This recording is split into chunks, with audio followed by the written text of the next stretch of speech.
Thank you for joining us for today's webinar on how to step up your game and boost your OKRs process execution. My name is Alex and I will be your host today. We also have our presenter, GTM Hub's VP of Customer Success, Radostina Chokova. I'll start with actually sharing a fact. OKRs help organizations build a high-performance culture through instituting transparency, establishing focus on results, and increasing accountability. However, in real life, we all know things are not that simple. And the fact that you're attending this webinar actually tells me you're looking for something more. Perhaps you already read all the great books out there, have an OKR process in place, and both GTM Hub to help you manage this process, but still you feel like you're not getting the value everyone is talking about. Or perhaps you're just starting with OKRs right now and you're wondering what is the best way for me to kick things off. In this webinar, I'll try to answer these questions and give you actionable real-life insights on how to help you build or improve your OKR process. Well, if you're leading a company and consider just being part of the CEO team, there are literally 3 things that you have to take care of before even attempting to go in front of your employees and talk about OKRs. Why we should do it in the first place? What do you aim to achieve with OKRs for your organization? Who will be involved? Or which are the people that should be involved? Who will be impacted in what way? And then how we're going to do it. What is the plan? How to kick things off? How to keep things going? And I'll just pause here. I'm really curious how many of you already went through this exact process following these 3 steps. If you feel like sharing, you can just type in yes in the chat window if this was how your journey started, or no if you took another path. I'll just pause for a second to give you some time to post your answer. And this is a really nice exercise to find where the Q&A section or the chat section is. Alex is going to cover and answer the ad hoc questions that you guys have. And the questions for the discussion will be just stored and we will go back in the second part of the webinar and discuss them. So from our experience, oftentimes companies would skip the why and the who and jump directly to the how we will do OKRs. And although you need a fair dose of excitement and obviously a plan, you have to take a step back and just get things clear for yourself first. And again, start with why, as the famous saying goes, what impact the OKR should have on your business and what value the process will bring to your employees and customers. You must be able to articulate the vision for the future and outline the main goals you want to achieve. And the same as make more money doesn't work well for a company vision, because Google does it, or I want to keep track on what everyone is working on, are not the best reasons to do OKRs. Your vision has to be authentic and meaningful. In other words, just think, what's the need to have OKRs in your organization? Are you planning to implement or already work with OKRs because you want to provide your employees a framework to learn and innovate? Perhaps a way to clearly see how the company's strategy is executed, or a new way to identify hotspots in your business and restructure is needed. Let's work with an example. We need to implement or use OKRs to build high-performing organization where everyone has access to the information to understand the strategy of where we want to go as a business and how their efforts and the ones of their team contribute to the success. Everyone is able to share their opinion, openly bringing diversity of ideas, and also they're empowered to take ownership and work autonomously. And I would give you a pro tip here. Please make sure that you have defined OKRs that will help you understand if you have come closer to achieving your vision. The next step, who is going to be involved in this process? And I love this quote by Steve Jobs. Great things in business are never done by one person. Same applies to your OKR process. And there are 4 types of people in your organization when it comes to successful OKR execution. Start with the OKRs lead. This normally should be someone with passion about OKRs, authority to lead the change, and ability to ignite the OKR spark. Ideally, this is someone who is part of the executive team, and you need them to be the face and the voice of OKRs on your quarterly all hands meetings, for example. Then we have the OKR champion or the OKR champions. And this can be a person or a team, depending on the size of your organization. OKR champions are dealing with the OKR process on a day-to-day basis. In other words, they're driving the adoption, act as OKR experts, ensure the process runs smoothly, and suggest improvements based on the feedback they get from all employees. To keep them going, don't forget to recognize them for their efforts, because this job is extremely hard. I can tell you from personal experience.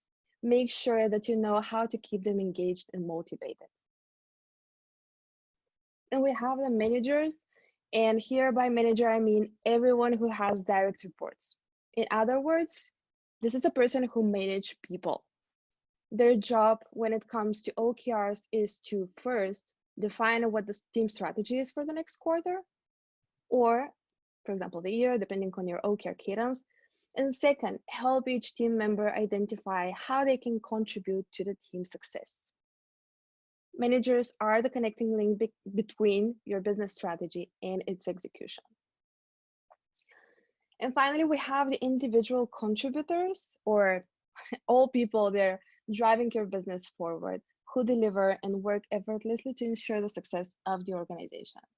If you think about who would be impacted by implementing and running OKR process, this is them, and they're the majority. You have to be extremely careful about how you're going to define, communicate, and execute your OKR process, because it will have impact on your company culture. Remember the famous quote by Peter Drucker, "Culture eats strategy for breakfast." So now, pretty much you know what are the different types of people who are involved in the OKR process and what is their role in it. And you can start planning. So how? And here, I will tell you something that probably you already know. There's no silver bullet when it comes to OKRs. I won't share with you any top secret that will make your journey easier, but I will tell you what are the most important things you have to go through when defining or improving your OKR process. So for starters, prerequisites for your success are commitment. Make sure you are dedicated. You are dedicated to make OKR a success. You can always find excuses why to quit, but focus on the vision you already defined in the beginning. If it is well defined, it will motivate you to keep going.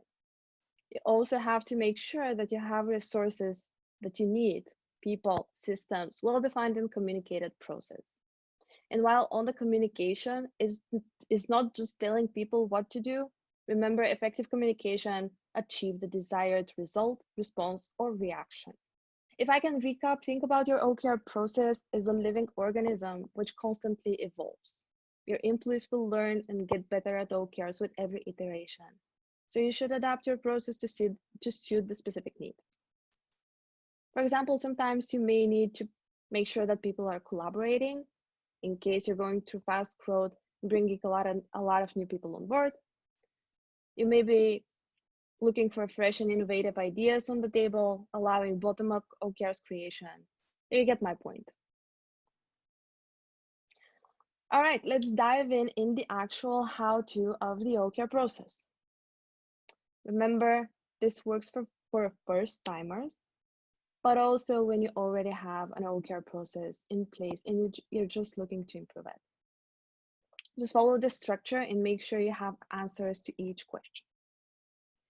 So starting from the top, how often OKRs should be set?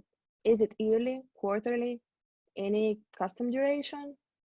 How often key results should be updated?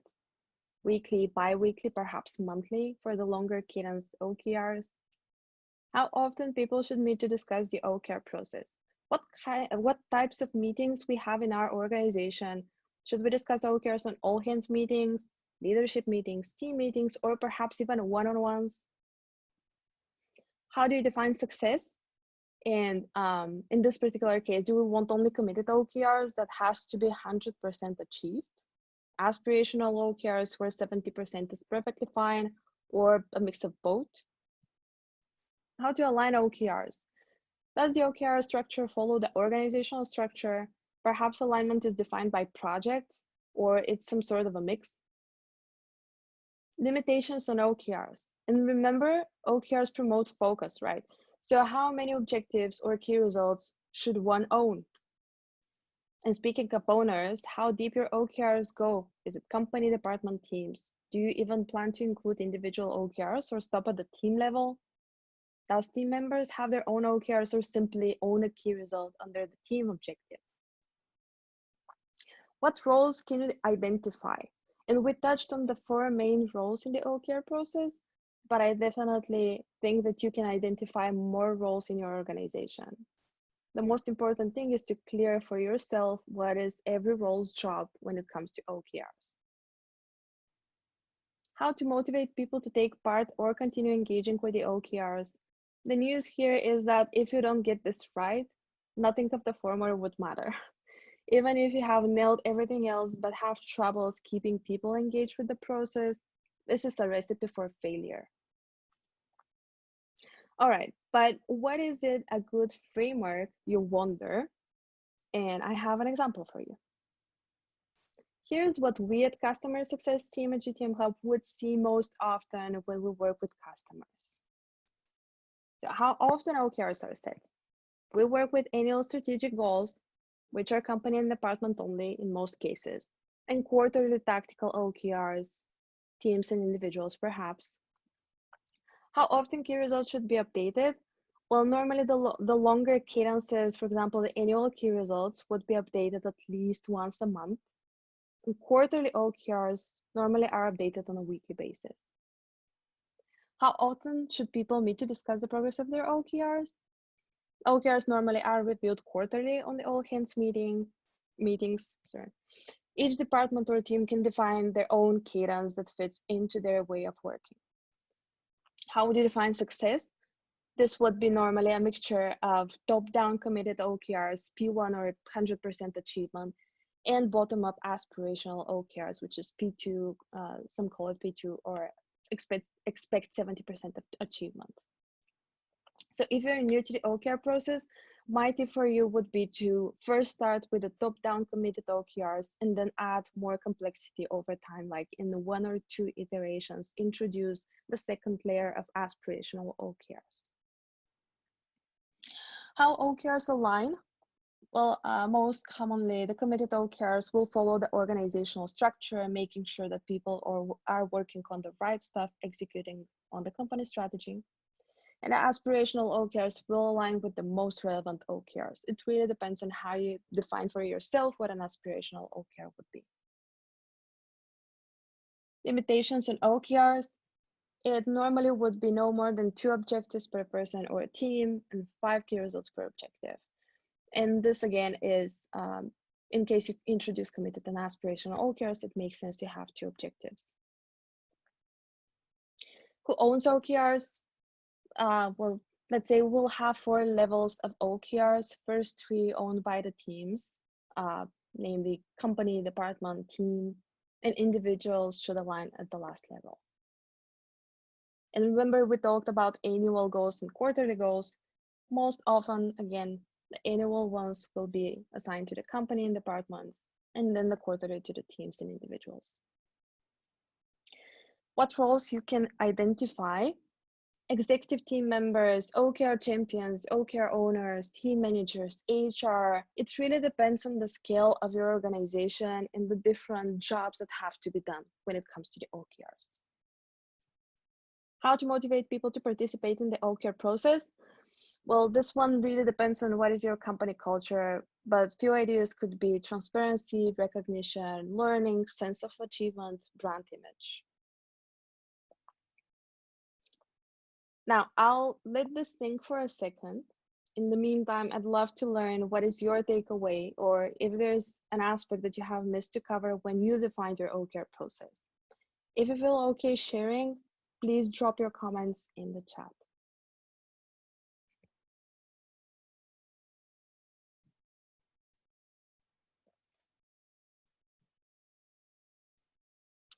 So if you're still with me, there's one last step of the process I want to focus your attention on. And that's communicating all of this to everyone in your organization.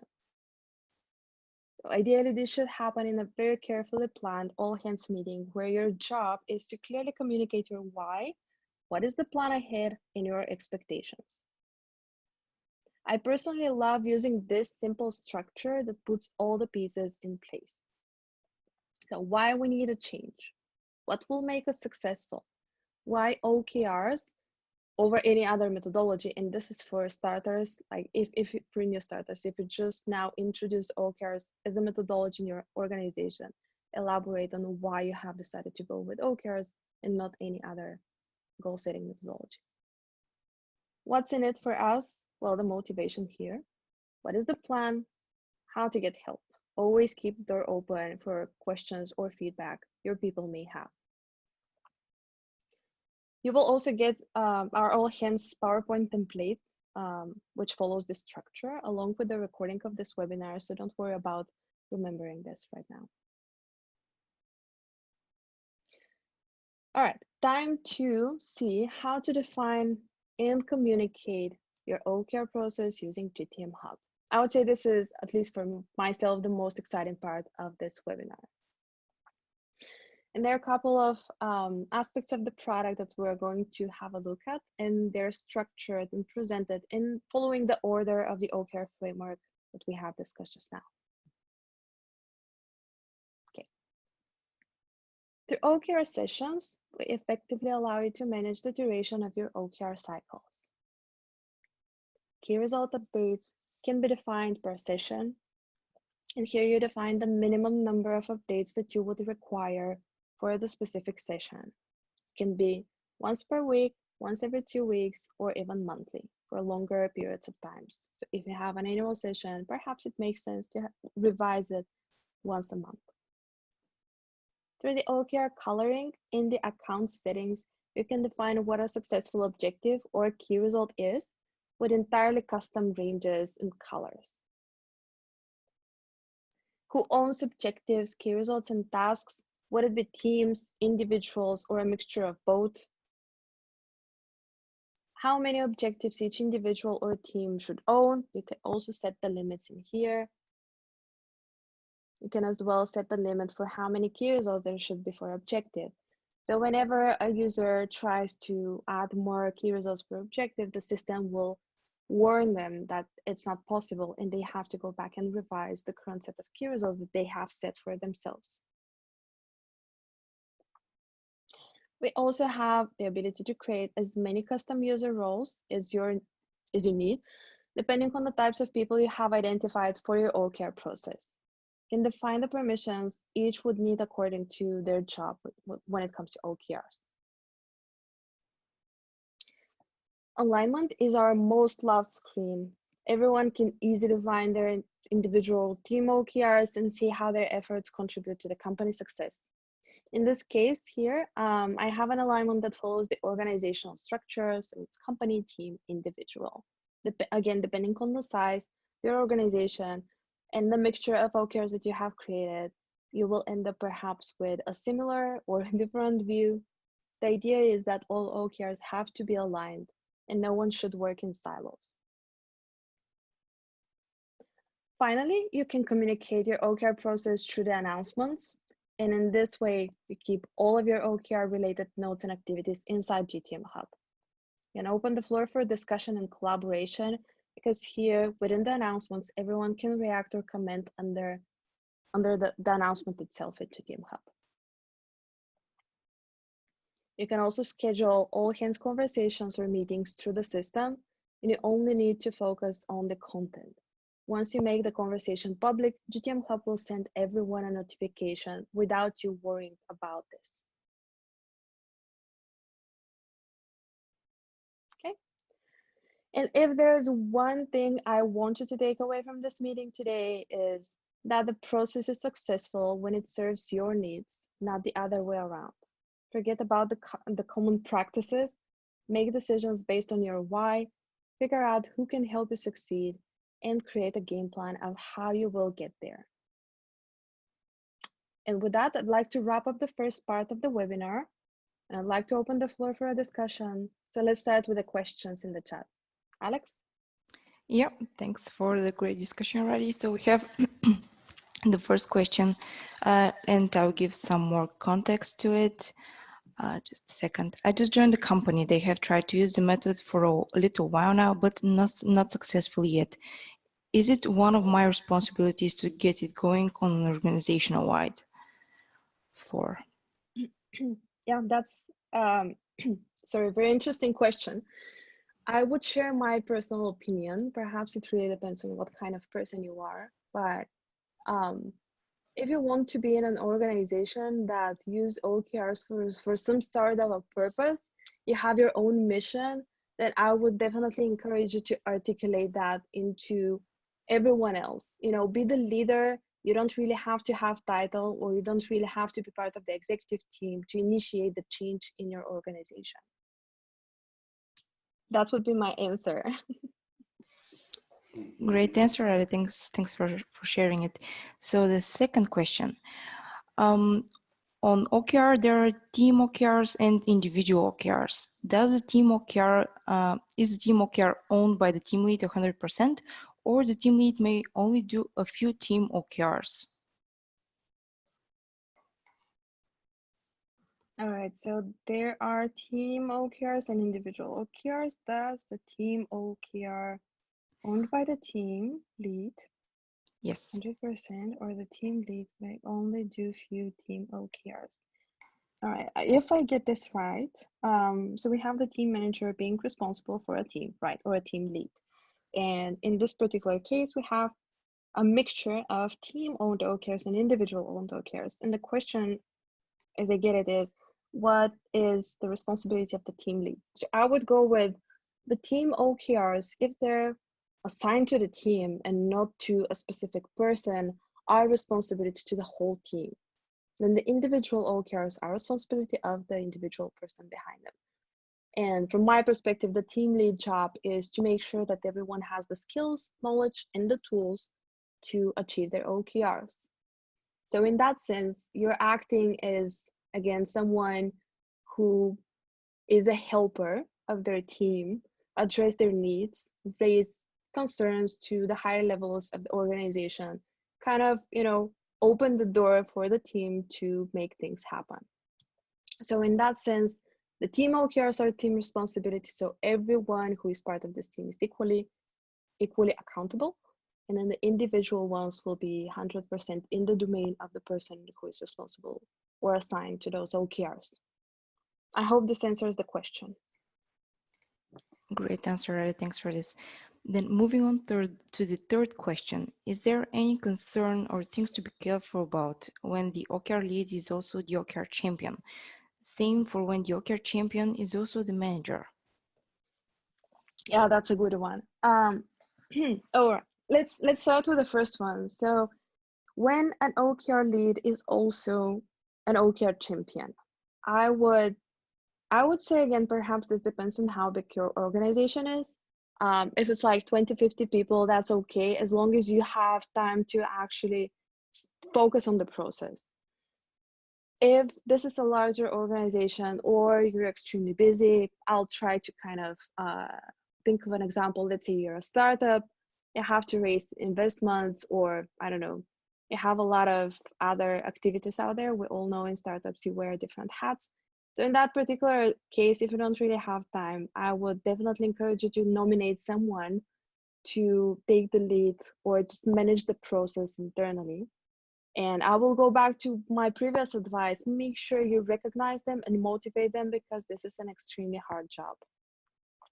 So it really depends on how much time you have.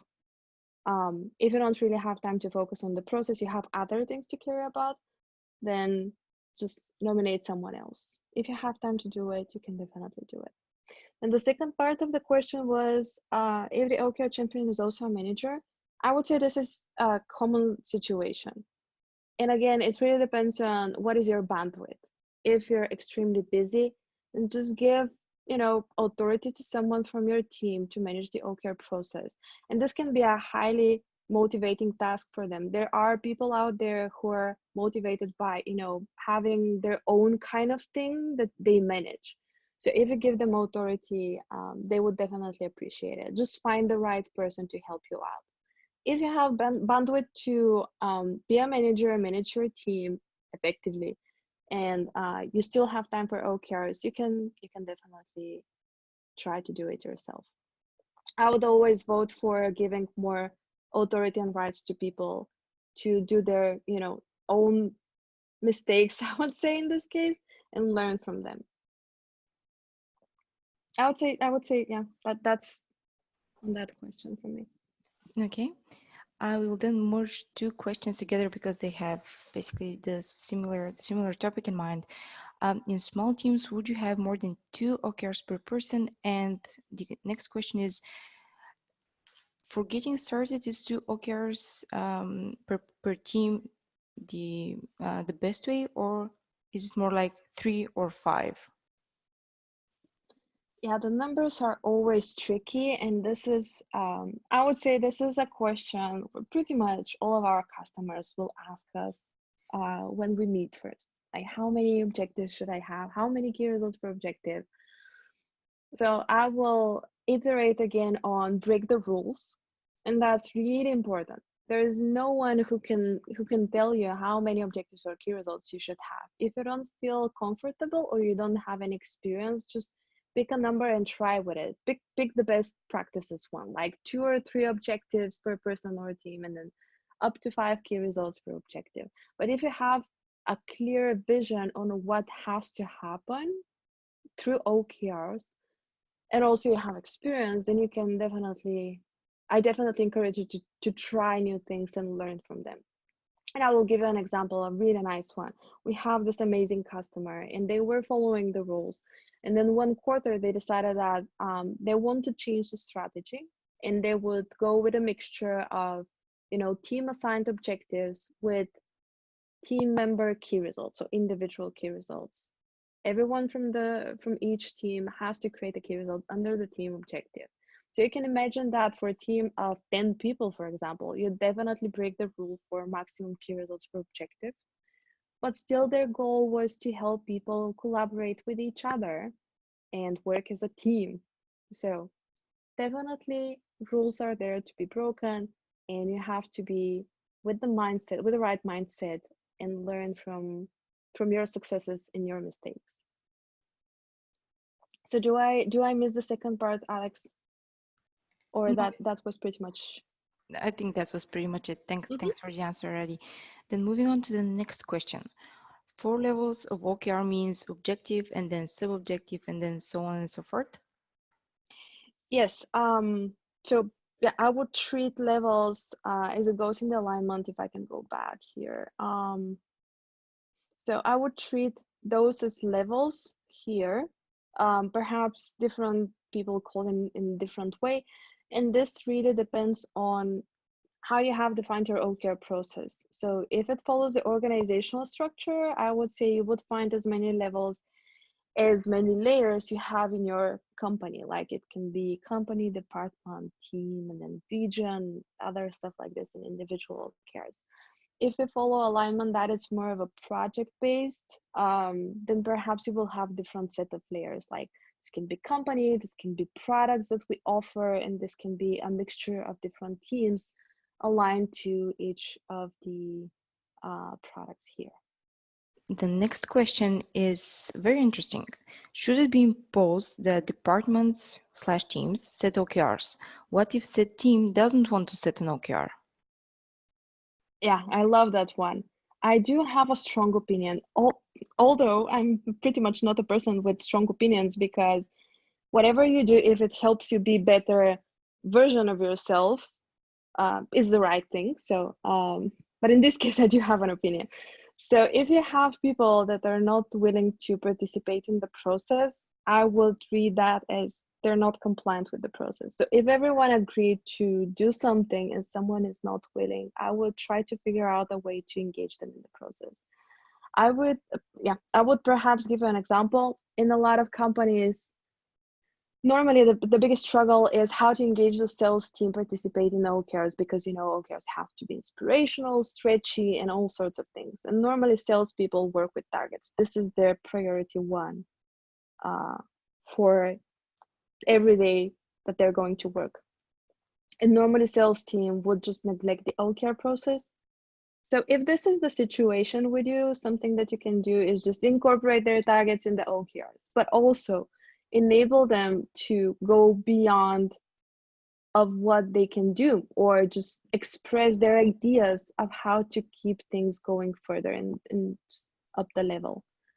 For example, if you have a sales target of delivering X amount of revenue, then perhaps you have ideas like, are we going to steal customers from competitors in a way? Are we going to try going in a new market? Can I change my pitch so that I can increase my sales velocity? There are a lot of things that you can think about, but just if someone is not cooperating with you in the process, try to find the root cause for that. Perhaps there's some human emotion behind it. Just make sure you address it. After all, we're all humans. Thanks for the answer, Adi. Then moving on to the next question, which is there a way to connect OKRs to evaluations, or shouldn't it connect to each other?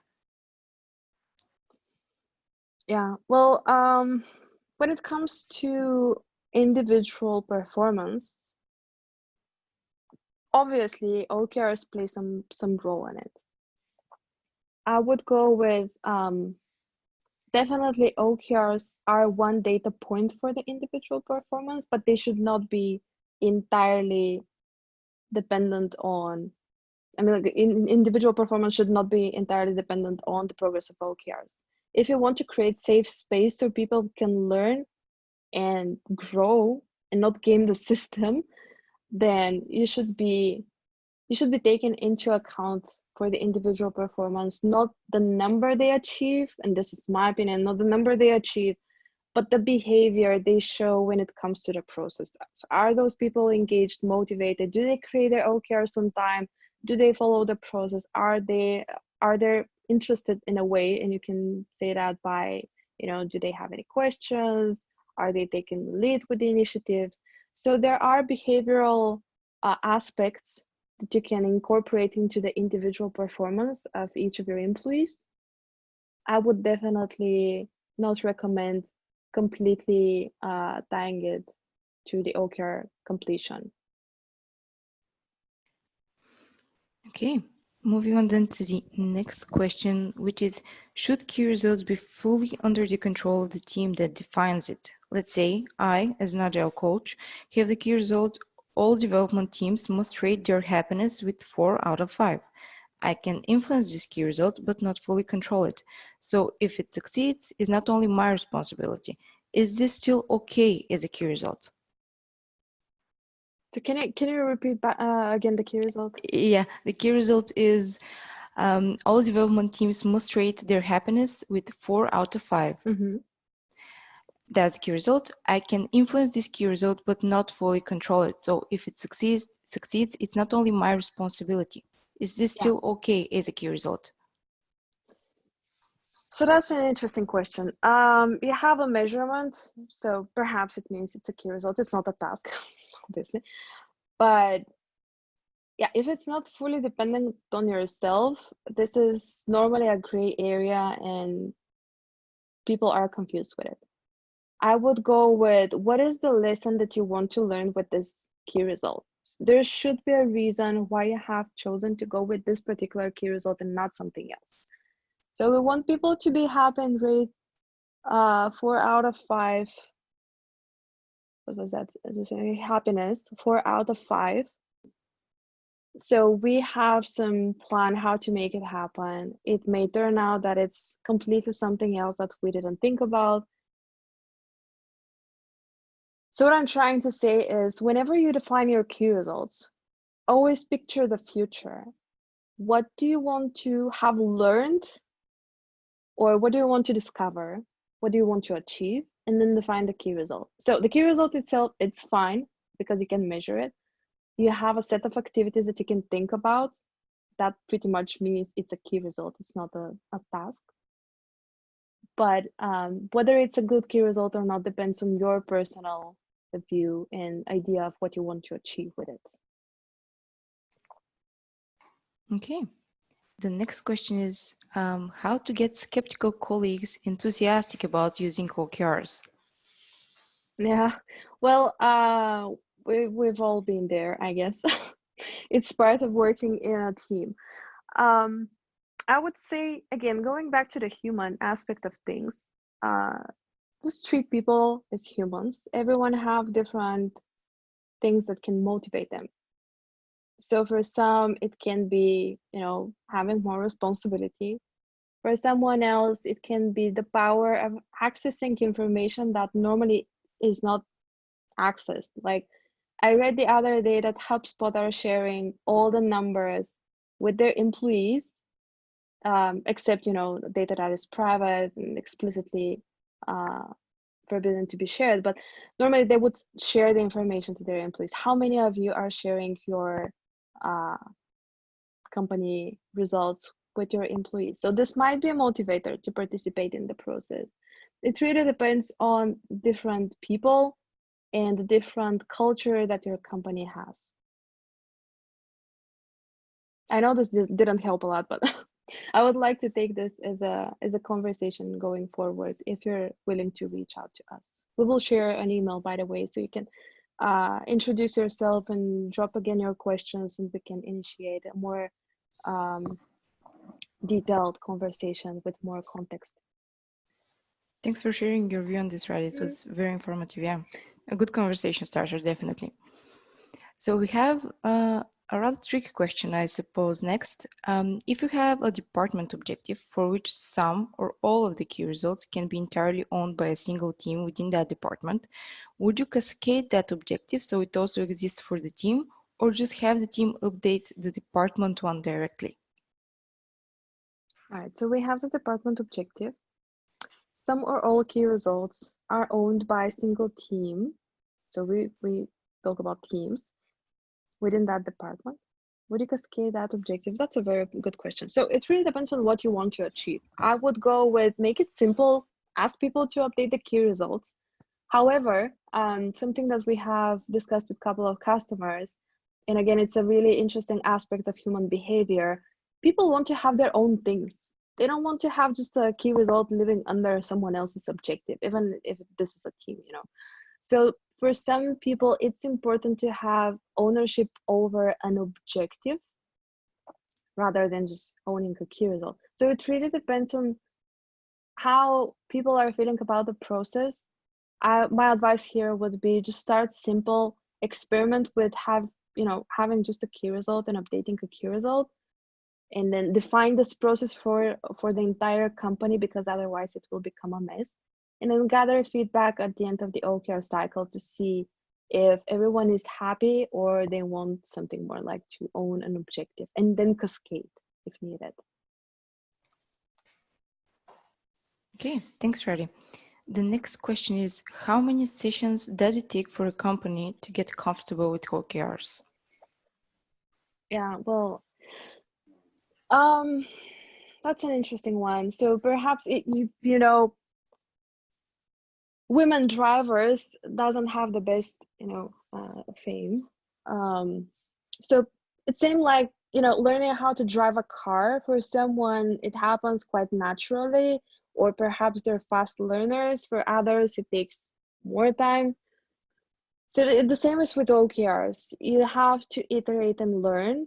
And again, this is me being, this particular type of person. I would say no one really have nailed it. You will always have different needs and different goals with every iteration, and then you will learn something new. So I guess it's more of a infinite, kind of thing. You constantly learn and grow with your team and employees in the company. Just strive for that learning. Okay.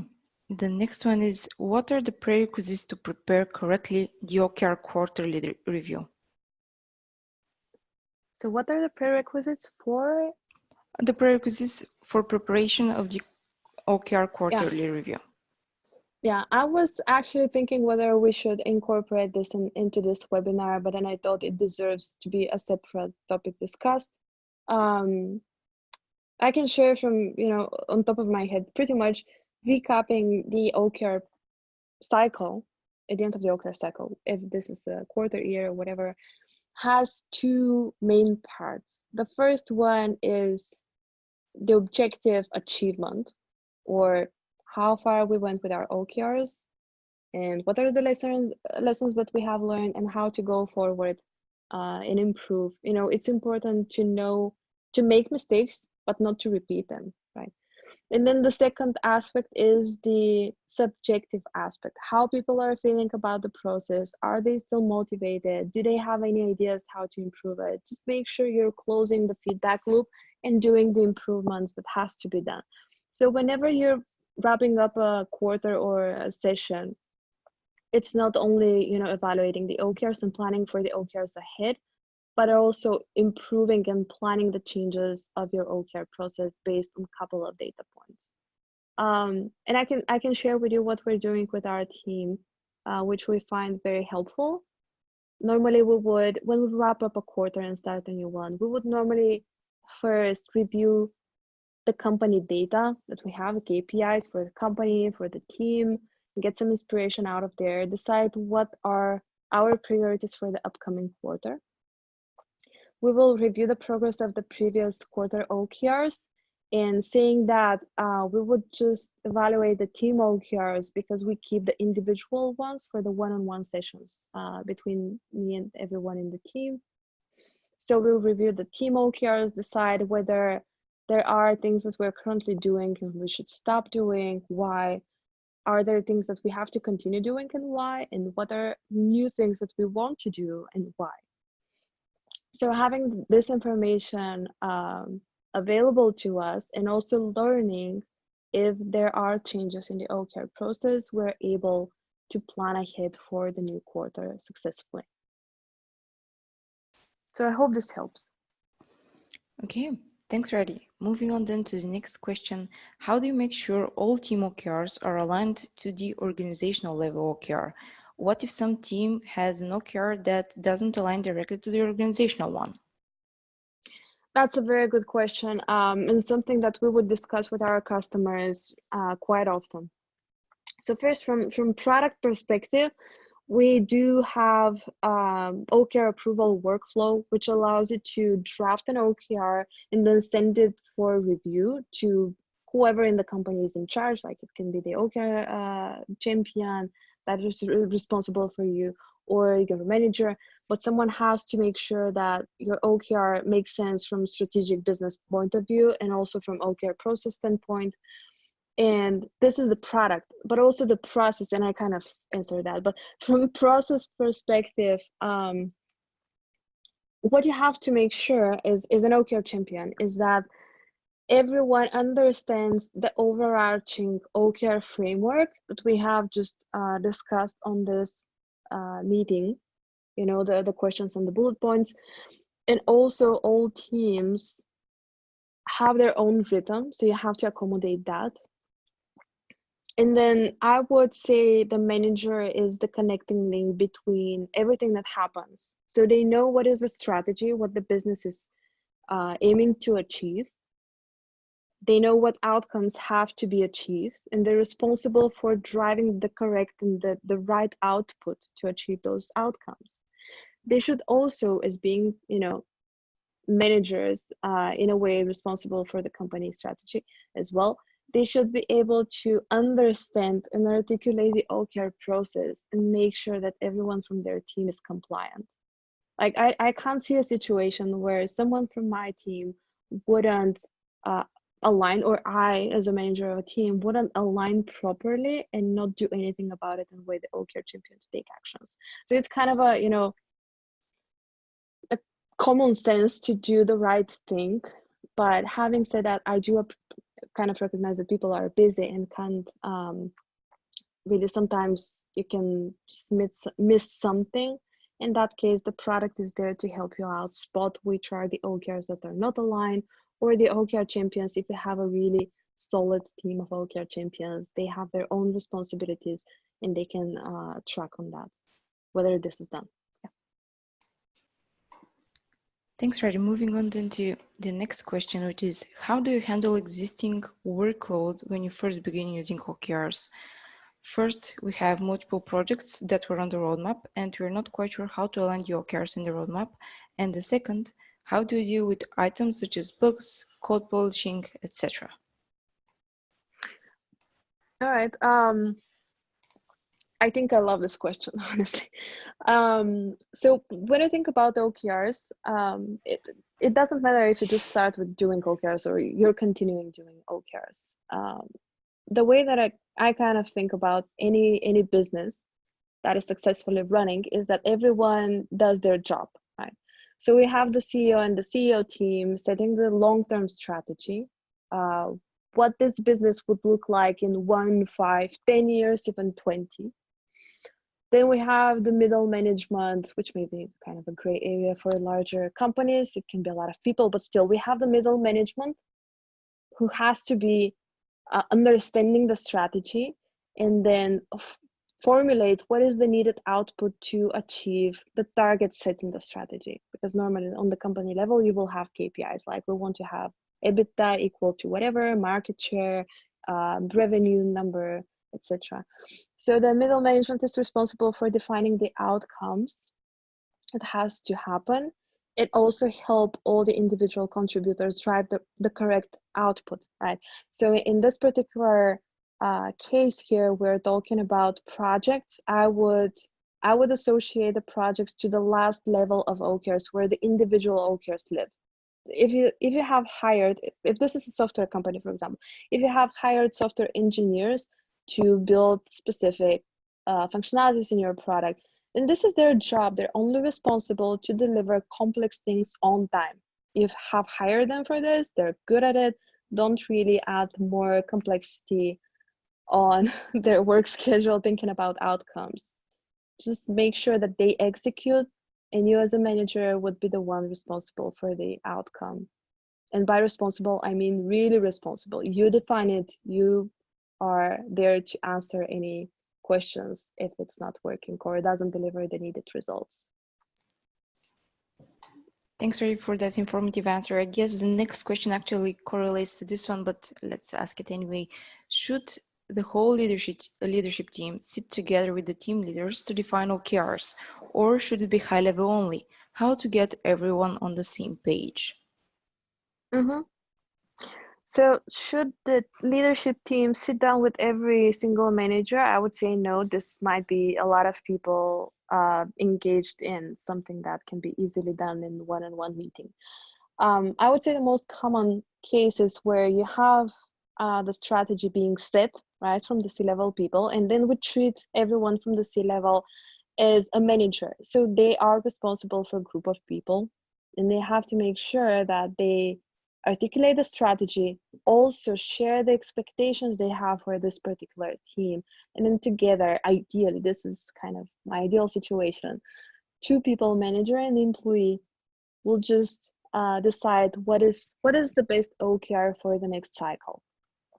And then the team member, being also in a way manager responsible for other teams, will do the same for them, articulate what is the team strategy goals, what this person expects from each one of them, and help them create their own OKRs. Great answer, already. Thanks so much for this. We have 10 minutes remaining, so I guess time for one or two more questions. The next one is, what does it mean exactly to own a key result? That is supposed to be only a measure of the progress on the road to goal achievement. Is it the team responsible to take that measure? So what does it mean to own a key result from your perspective? So from my perspective, if you own something, you are entirely responsible for making it happen, right? So if your key result, let's say you have an individual OKR or a team OKR, something at the lower levels of the OKR structure, if you have a key result related with the completion of a project or delivery of new feature in your product, and it's assigned to you, then you are entirely responsible for delivering it or completing this key result. So I would say, yeah, ownership is something that simply tells you, did I achieve it or not? Okay. The next question is related to KPIs. When we design KPIs, we relate that to our strategy. How does OKR relate to KPIs, whether we include KPIs as key results in the OKR, or we should not include any KPIs in the OKRs? Thank you, Alex. I would say it really depends on what is your position in this company. And from my experience, I would see most of the KPIs being part of the company long-term goals. So if you have an annual session, and we all know OKRs are short-term by nature, if you have an annual session, it's not really an OKR anymore, but it's more of a goal, and it's a strategic perhaps goal. You may have KPIs in the form of key results. That's perfectly fine, as long as you communicate what has to happen with everyone else. And then we have the quarterly, let's say, or half year OKRs, which are OKRs now, and they should define what is the outcome. And then again, at the last level, I'm kind of repeating myself, but just think in terms of the OKR structure. You will have targets, KPIs at the top, then outcomes in the middle level, and then you will have output at the last level of the structure. And by saying that, again, all rules have exceptions. For example, in GTM Hub right now, the customer success team actually owns a set of key results. And I really like this combination of key results, no matter where your OKR stands. So it's combination of stretch key results, health check key results, and a KPI. So we have one KPI that we care about the most, and it's always there in our objectives, making sure that it is going okay with time, because the most important thing for this team is to actually enable the company grow, right? And then we have key results that we want to stretch and achieve, which are not directly related with KPIs, but can impact the company OKRs and KPIs in a way. And then we also have, as I call them, health check key results. And this can be like, I'm just giving some random examples, but this can be like keeping costs below certain amount, or making sure that customers who are leaving us are no more than whatever. So this is a sort of a health metric. So if you combine three of them, I think this is a very nice first step. And again, going back to my previous advice, just try something and see if it works for you. And then at the end of the cadence, you will get feedback from people and you will understand what can be improved. Another great answer to a great question, Rally. Thanks for this. We have 6 minutes remaining, so I guess it's time for one more question, right? Yeah, let's just do it and then wrap up. Awesome. We have multiple projects that were on the roadmap. We're not quite sure how to align the OKR and the roadmap. How do you deal with items such as bug, system maintenance, etc.? So, how Interesting do you one. align? Yeah. I read somewhere, but perhaps if you're a manager, there are a couple of things that you have to take care about. And again, manager can be anywhere in your organizational structure. You have to care about the business, purely, KPI standpoint, revenue, whatever numbers are needed to keep this business going forward. So business, your function, your team members, and the customers. So going back to the question, I would say whenever you create OKRs, think about those 4 aspects. How our OKR will impact the business in a way that we will have our jobs tomorrow. What is the vision of this department or team? How do I want my people to feel, develop, grow, etc.? And then the last one is, what will be the impact on our customers? And again, this is more of an output. And if you're thinking about the team OKR, of course, and if you have individual key results, then you can actually assign more concrete, specific key results to each individual. Like if someone is dropping the ball with the time they need to fix bugs or produce code, and I'm not part of the engineering team, so apologies for the rookie examples. But if someone is dropping the ball with something, you can define them a key result to improve that aspect. Or another thing that we have seen with customers is having identical OKRs for all individuals.